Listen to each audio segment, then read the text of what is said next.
Again, there are witnesses to this. From there, Mr. Davison entered adjacent parkland where he immediately shot a man who died at the scene. And thereafter he moved to Henderson Place, where he shot a woman who, despite the best endeavours of first aiders at the scene, later died at Derriford Hospital. Eyewitnesses have told us that then Mr. Davison turned the gun upon himself, taking his own life. They have described that firearm as a pump-action shotgun. I can confirm that a firearm has been retrieved from that scene and will be forensically examined. We are not yet describing that as a pump-action firearm, but clearly, as I've said, multiple shots have been fired from a firearm during that 6-minute or so period. There are some 13 scenes and potentially more scenes. Overnight, you will have heard that we evacuated members of the public. That evacuation is not in place. That was primarily to ensure that there were not other persons who have been shot, injured or killed in the neighbouring premises. As I repeat, there are therefore 5 people of Plymouth who have lost their lives overnight, and Mr. David himself, including a particularly young child. We are not at this time naming the details of those people, because not only are we working with the families, but each one of them has wider families throughout the United Kingdom. Many of those people have work colleagues as well within Plymouth, and we will want to ensure that those businesses, as far as possible, are supported. The community of Plymouth is strong, and throughout this morning we've had many meetings with community partners, and all of them have commented on the strength of the community, but the response of the blue light agencies overnight, particularly colleagues from the ambulance service and air ambulance and colleagues at Derriford Hospital, as well as the responding officers and the councillors of Plymouth City Council. The Police and Crime Commissioner and the Home Secretary were updated overnight, and the Police and Crime Commissioner is here in Plymouth again this morning. I would ask people not to contact policing within Devon and Cornwall unless it is truly now an emergency, as we are very, very busy, as I'm sure you will understand. In respect of this investigation, there is a Casualty Bureau number of 01752 487 880. I'll repeat that, which is 01752 487 880. If anyone has any information about the investigation, and I repeat, if people are traumatised, and they inevitably will be, then to contact that other number. Clearly, I will take some questions and answer as best I can. If I can't answer, I will explain why, and we will seek to answer those questions for you over the coming hours and days. Do you know if the government had a licence for his weapon? And what was the motive for his attack? Do you have any idea about that yet? We can confirm that Mr. Davison is a firearms licence holder. I'm unable to confirm whether that was the firearm that was used. Second question, sir, was, I apologise. Do you have any idea what his motive was? He ruled out terrorism, but he was a member of an online group called Incel, for example. So there is no motive, as we know at present. Again, that will be subject to inquiry, but we are at the moment not considering terrorism or a relationship with any far-right group or any such other group. But clearly he is on social media, and that will be part of the investigation. Mr. Eve. Can you say how long he's had that licence? I can get that detail to you. Certainly he was a licence holder in 2020, but I will get out to you if it was held before that time as well. Will there be a review of this process that granted him the licence? So as part of an investigation in this or any shooting, we will look at where a licence holder was licensed by Devon and Cornwall Police. Of course we will. That will be an independent review, and we're making contact with the independent officer of police complaints whether they wish to do that or whether it's conducted by another force, and we'll confirm that later. Martin Brunt from Sky News, Chief. This one here, and I come to you, Mr. Brunt. Yes. Do we know if he was receiving treatment for mental health issues which would have relevance to firearm licence? So the question was he retrieving treatment for mental health issues? Again, we will receive out. Clearly, this is an extraordinarily unusual response by a fellow human being. Whether there were mental health issues, I cannot say at this time, but we will be informing yourself. We'll also be working with the coroner who will ask us to explore those avenues of inquiry. Mr. Brunt. Can you tell us anything, Chief Constable, of how he was moving around? Did any witness report him saying anything to anybody? At the moment, I have nothing in terms of him saying anything. Clearly, he's pointed a firearm. Whether anything was said, I will find out from those people. But I think most people at the moment were just shocked at what was unfolding before them. So we do have specialist officers with all the witnesses, and clearly if there's any video footage, we would ask for that to be passed to us in fullness of time. At the moment, I'm not aware of any conversation. Did any of your officers fire shots? No, he had taken his life before firearms officers were able to engage him. Did you say if Mr. Davidson's family had been in touch with them with this? So Not previously. I can't confirm that at the moment. I am aware that there is communication in social media that they may have been. Again, as I say, it's not to hide anything from you, but if we get that, we'll be able to tell you that in the fullness of time. Can you say what he was wearing during this one? I'm afraid I can't, sir. No. Previous convictions? I'm not able to reveal that at that time, but again, we will be putting that over the coming hours and days. I really want to focus on the incident, but again, we will get that to you if that's appropriate. We'll be guided by the coroner, of course, on what we can tell you. Why was there anything that you collected back? Again, I referred to, I won't confirm where members who've lost their lives worked or where perhaps they were at school, because we need to work with those companies. Why was there such a big window before residents were told of the emergency coming up? Primarily because we were searching to see whether this was a lone individual, whether there were other individuals. You'll be aware this was a very fast developing scene. Was this a lone agent?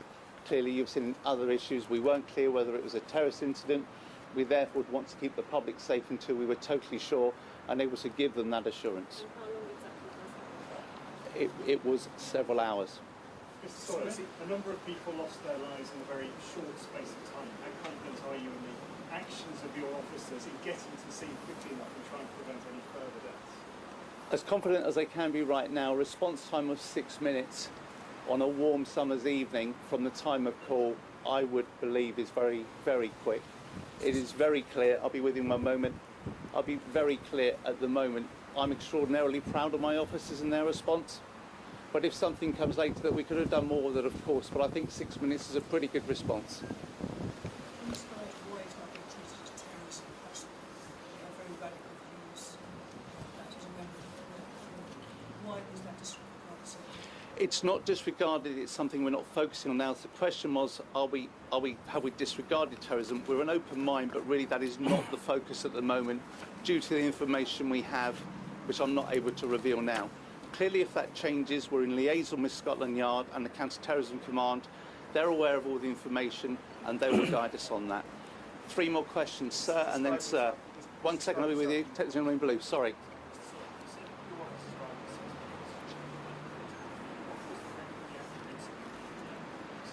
Sir, I'm so sorry, there was traffic. So we've got roughly, and it is roughly, a matter of minutes between the taking of the life of the lady at the address and the gentleman taking his own life. We are talking minutes, but in those minutes, 5 other people lost their lives. Sorry, this gentleman here, I really am trying to help as much as I can, bear with me. He's describing himself on social media as autistic. Is that a diagnosis you yourselves or other agencies were aware of? Again, more details about Mr. Davidson will come out. I know all of you work in social media, so are we, but I will only confirm to the facts as I understand them. How many people were in the address? I'm going to go 1, 2, then there, and I'll be back. Yes. Was he known to police at all, and was he carrying more than one firearm? He was known to police because he was a licensed firearms holder. I know the question about criminal records being asked. I will come back on that on more detail. Obviously, Mr. Davidson had some 22 years, so whether we had encountered with him earlier in his life, that's the sort of thing we're researching on. Second question. Was he carrying more than one firearm? We've only recovered 1 firearm at this time. So are you able to tell us how long it took for armed officers to arrive? Armed officers were arriving at roughly the same time. Plymouth has a number of armed response units, as you know. It's a major city, it's also a naval city. So we'll get the details out to you, Ben, as soon as we can. But in essence, if one looks at all the terrorist incidents we've seen, any kind of police response of 6 minutes is a phenomenal response. Only the coroner would tell us whether we could have done more. But at the moment, I think that kind of call to response in any city is extremely, extremely responsive. But the firearms officers, this is a major city, that's a quick response in my view. I'll be guided by others if they think it could have been quicker. What was his relationship to the women, and how many people were in the address? We're aware, as I said, I wouldn't touch on the relationship. There is a familial relationship as we understand it, but we're looking to confirm that. That's the first lady I assume you're referring to in the premises. We're looking to see whether that's a familial relationship, but certainly the individuals were known to each other. In terms of the other individuals, we don't yet know whether they were known to each other. There's some speculation that it's his mother in the address, is that correct? Say again, murder at the address? Yeah, was it his mother? No, I'm not going to confirm any familial relationship at this time. My apologies, I thought you said murder. We weren't able to hear. We do know. Right, sorry. So, let me confirm that we believe the lady at the first address was known to him, and there is a view that there is a familial relationship which your colleague asked. I'm not going to confirm or deny that other than they knew each other. In terms of the other people who've tragically lost their lives, whether he knew them by acquaintance, we do not know of any formal relationship between them. He knew people on that street. Whether he had more than one address, we're waiting to find out.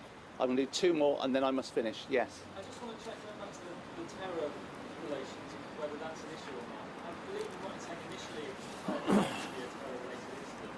Now you're saying that might have been the focus, but you can't discount that. Yeah.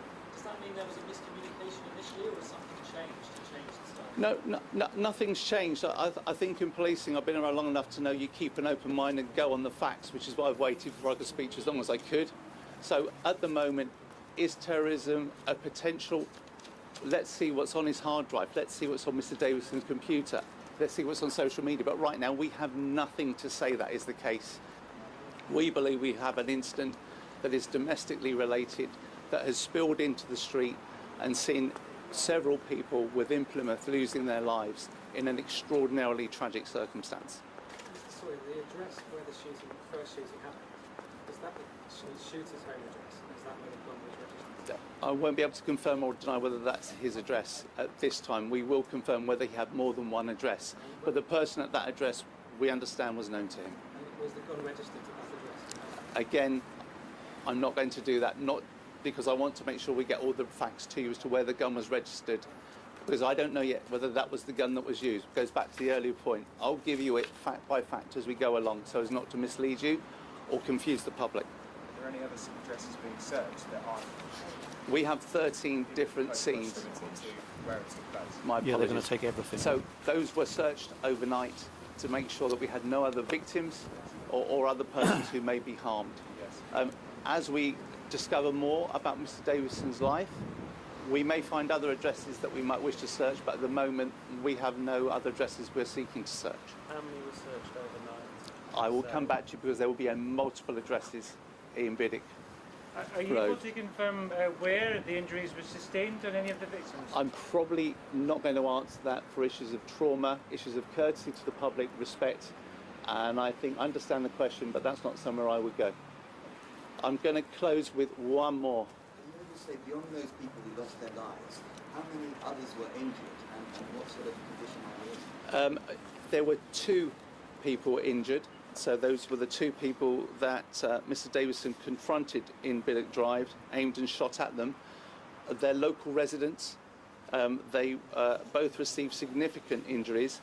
And we have to be careful with this term, not life-threatening, because if someone looks at you, shoots at you, and you're shot, it's life-changing. And it is life-changing for all the people who have witnessed those events overnight. And it will be something that will show the resilience of the people of Plymouth, and particularly the community of Keyham, over the coming days and weeks. And all I would ask is that you will, as you have done this morning, show them the respect in how we treat their lives as they come to terms with this. Thank you so very much.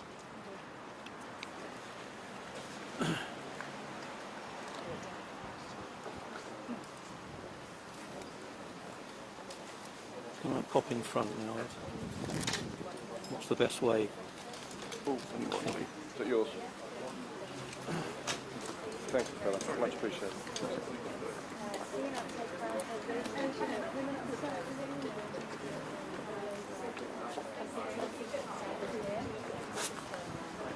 Yes.